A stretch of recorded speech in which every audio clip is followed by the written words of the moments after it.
시청자 여러분 안녕하십니까? 8월 31일 토요일 JCN 모닝뉴스 시작합니다.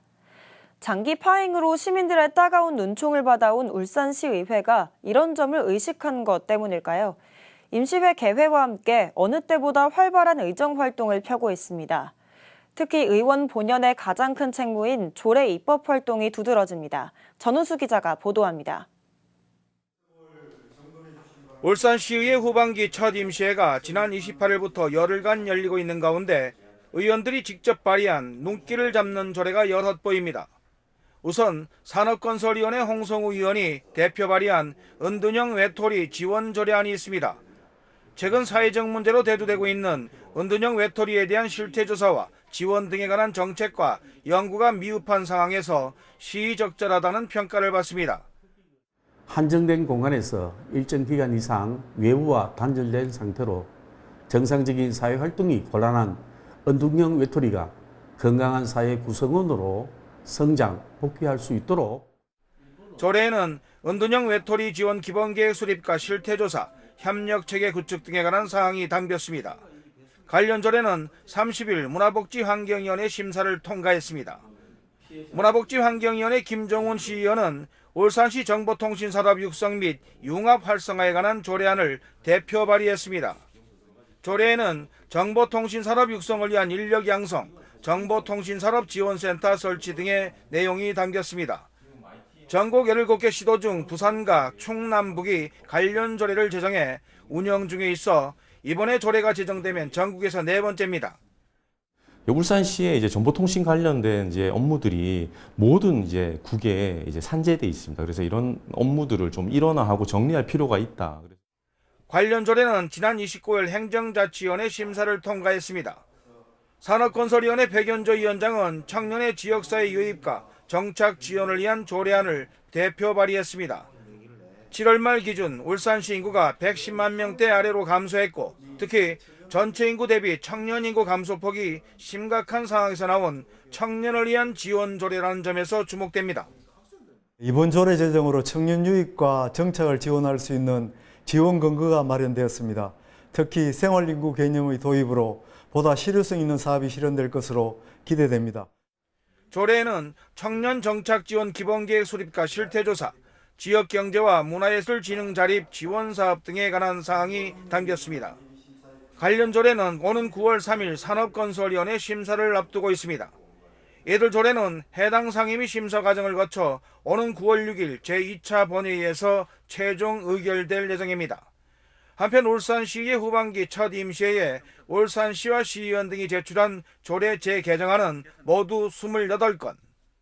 이 가운데 의원 발의는 전체의 80%에 가까운 22건에 달하는 등 후반기 들어 시의원들의 입법 활동이 눈에 띄게 활발해지고 있습니다. JCN 뉴스 전우수입니다. 울산시의회 제251회 임시회가 열리고 있는 가운데 어제도 상임위원회별 추경 예산안과 조례안 심사 등의 일정이 이어졌습니다. 시의회 행정자치위원회는 울산소방본부와 울산안전체험관의 업무 보고를 받았으며 문화복지환경위원회는 복지보훈 여성국과 사회서비스원의 업무 보고를, 산업건설위원회는 경제산업실과 경제일자리진흥원, 울산신용보증재단의 주요 업무 보고를 청취하고 조례안을 심사했습니다. 후반기 첫 임시회를 개별 현장 활동으로 시작했던 교육위원회는 어제 울산교육청의 주요 업무를 청취하고 행정사무감사 계획을 의결했습니다. 지난 29일부터 9월 6일까지 폴란드 등 해외 순방 중인 울산시 해외사절단은 첫 일정으로 어제 우즈베키스탄을 방문해 인적자원 개발 공동협력을 위한 협약을 체결했습니다. 김두겸 울산시장은 한국 시간으로 어제 오후 2시 우즈베키스탄 빈곤 퇴치 고용부를 방문해 우호협력 발전과 교류 증진, 인적자원 개발 공동협력을 위한 협약을 체결했습니다. 이번 협약으로 우즈베키스탄 현지의 조선업 인력 양성과 국내 인력난 해소에 도움이 될 것으로 기대됩니다.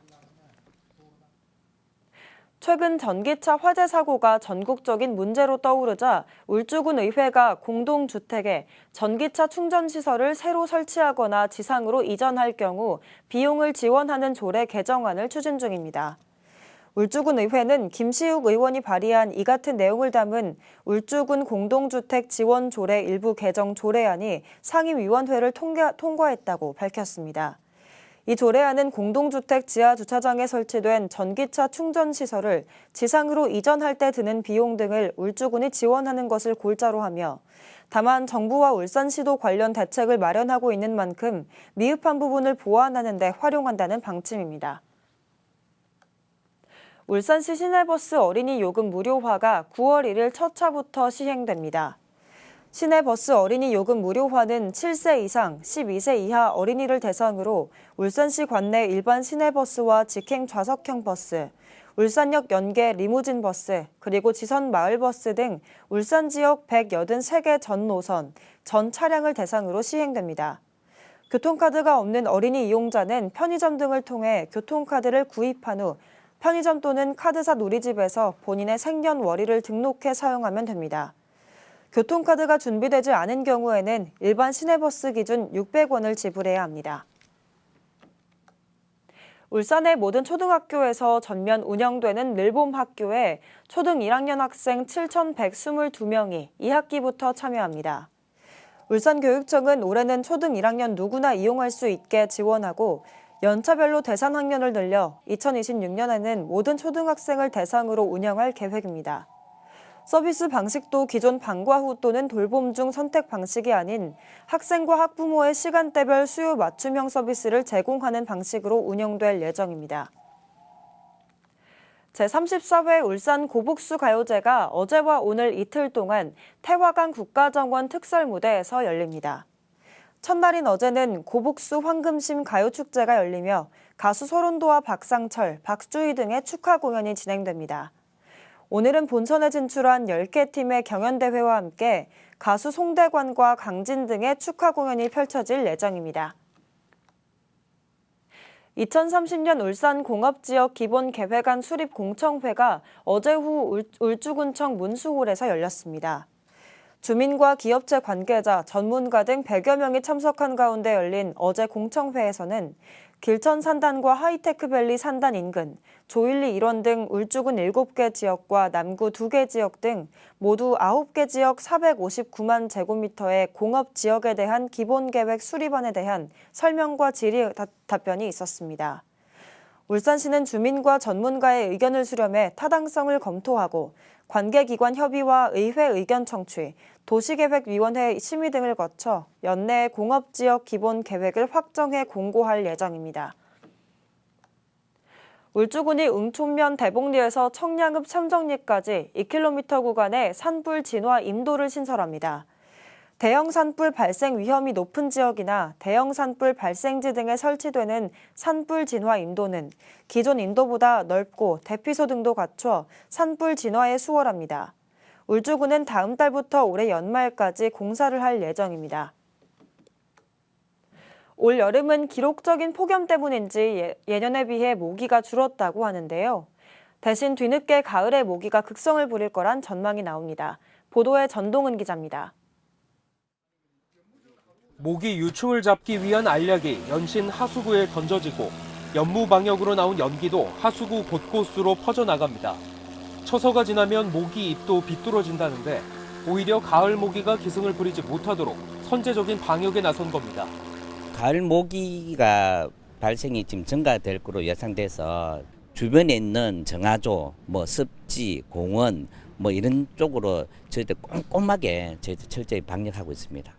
올여름 울산의 열대야 일수는 20일로 1932년 이후 4번째로 길었습니다. 기온이 떨어져야 하는 가을에도 더위가 이어져 오히려 모기가 활동하기 좋은 환경이 조성된 겁니다. 지난 2년 동안도 비슷한 추세를 보였는데 2022년과 2023년 모두 처서 한 주 전보다 오히려 처서 때 모기 개체수가 더 많았습니다. 2023년에는 강수량이 많아 처서 후 모기 개체수가 떨어졌지만 2022년의 경우엔 오히려 큰 폭으로 증가했습니다. 울산보건환경연구원은 올해가 2022년과 비슷한 기온과 강수량을 보여 가을 모기 개체수가 상승할 걸로 전망합니다. 올여름은 폭염 일수가 많고 평균 기온이 높아 모기 개체수가 예년에 비해 줄어들었는데요. 올 가을은 예년보다 기온이 높을 것으로 예상되는 만큼 늦가을까지 모기 활동이 활발할 것으로 생각됩니다. 최근 비도 모기가 번식하기 적합할 정도로 충분히 내려 가을 모기가 기승을 부릴 걸로 예상됩니다. JCN 뉴스 전동훈입니다. 울산시는 추석을 앞두고 어제부터 9월 5일까지 전통시장과 대형 판매시설에 대해 안전점검에 들어갔습니다. 점검 대상은 중구 웰컴시티와 남구 야음시장, 홈플러스 동구점, 북구 호계 공설시장, 울주군 언양 매개마트 등 부군별 추천 표본시설 5곳입니다. 이번 점검에서는 건축, 전기, 소방, 가스 분야의 시설물 안전과 유지 관리 실태를 비롯해 이동통로 미끄러짐과 추락, 낙하 위험 시설 등을 중점 점검할 예정입니다. 울산시는 9월 2일부터 13일까지 추석 명절 성수식품 특별 단속을 실시합니다. 이번 단속은 추석을 앞두고 소비가 증가하는 제수용식품과 즉석 판매식품, 식육과 선물용 건강기능식품 등을 제조하거나 판매하는 업소를 대상으로 합니다. 울산시는 이번 단속에서 무허가 무신고 제조 판매 여부를 비롯해 기한 경과 제품 사용 판매와 원산지 표시에 대한 적정성 여부 등을 집중 점검하고 위반 사항이 확인되면 사안에 따라 수사 후 검찰에 송치할 방침입니다. S-오일이 지역 협력사 직원 대학생 자녀 등에게 상생 장학금 1억 8천만 원을 전달했습니다. 어제 S-오일 울산 공장에서 열린 장학금 전달식에서 S-오일은 협력사 직원의 대학생 자녀와 울산사회복지협의회가 추천하는 대학생 등 모두 60명에게 1인당 300만 원의 장학금을 전달했습니다. S-오일은 지난 2022년부터 협력사 직원 자녀들을 위한 장학제도를 신설했으며 지난해부터는 사회복지기관 추천 대학생까지 장학금 수혜 대상을 넓혔습니다. 제6회 하물문학상 수상자에 김동관 시인과 천성현 수필가가 선정됐습니다. 울산 중구문학회는 제6회 하물문학상 수상자로 지역 문학 발전에 공로가 큰 2명의 작가를 선정했다고 밝혔습니다. 김동관 시인은 울주 천전리 명문과 암각화를 소재로 한 돌의 기억이란 작품으로 수상의 영예를 안았으며 천성현 수필가는 한 시대를 아우르던 인기 가수의 젊은 날 추억을 소환한 수필, 들국화 같던으로 수상하게 됩니다. 제6회 하물문학상 시상식은 오는 10월 15일 중구문학 제12호 출판 기념식에서 진행될 예정입니다. 울산시는 성남 119 안전센터 건축설계 공모 최종 당선작으로 쿨트라 건축 건축사 사무소의 커넥트 스케이프를 선정했다고 밝혔습니다. 이번 당선작은 주변 환경과의 조화와 건물 배치, 접근성, 기능적인 면 등에서 높은 평가를 받았습니다. 울산시는 성남 119 안전센터의 설계 당선작이 선정됨에 따라 내년 5월까지 실시 설계를 완료하고 오는 2026년 5월 준공을 목표로 공사에 착수할 예정입니다. 성남 119 안전센터는 총 40억 원을 투입해 옛 중부소방서 부지 일부의 연면적 990제곱미터, 지상 3층 규모로 건립할 예정입니다. 지난달 울산 지역 주택 매매 거래와 전월세 거래가 모두 늘어난 데 이어 미분양 주택도 감소했습니다. 국토교통부에 따르면 지난달 울산의 주택 매매 거래량은 전년 동월 대비 1.3% 늘었으며 같은 기간 전월세 거래량도 8.9% 늘었습니다. 지난달 울산의 미분양 주택은 2,428가구로 전달 대비 373가구가 줄었으며 악성 미분양으로 불리는 준공 후 미분양 주택도 한 달 만에 23가구가 줄었습니다. 지난달 울산 지역의 생산지수는 높아진 반면 소비지수는 떨어졌습니다. 동남지방통계청이 발표한 7월 울산 산업활동 동향에 따르면 울산의 광공업 생산지수는 101.1로 전년 동월 대비 0.7% 증가했고 소비를 나타내는 대형 소매점 판매액 지수는 93.4로 1년 전보다 8.4% 감소했습니다. 투자 지표인 건설 수주액은 779억 원으로 공기업과 부동산 발주 감소로 인해 전년 동월 대비 80.8% 감소했습니다. 울산시는 9월 1일부터 일주일간 양성평등 주간을 맞아 어제 시청 대강당에서 기념식을 개최했습니다.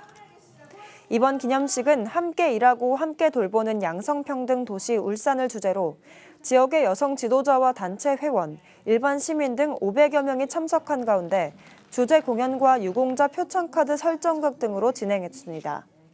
이어 중앙동 주민자치위원회 김영숙 위원 등 21명이 양성평등과 여성의 사회 참여와 권익 증진에 대한 공로로 울산시장 표창을 받았습니다. JCN 모닝뉴스를 마칩니다. 함께해 주신 여러분 고맙습니다.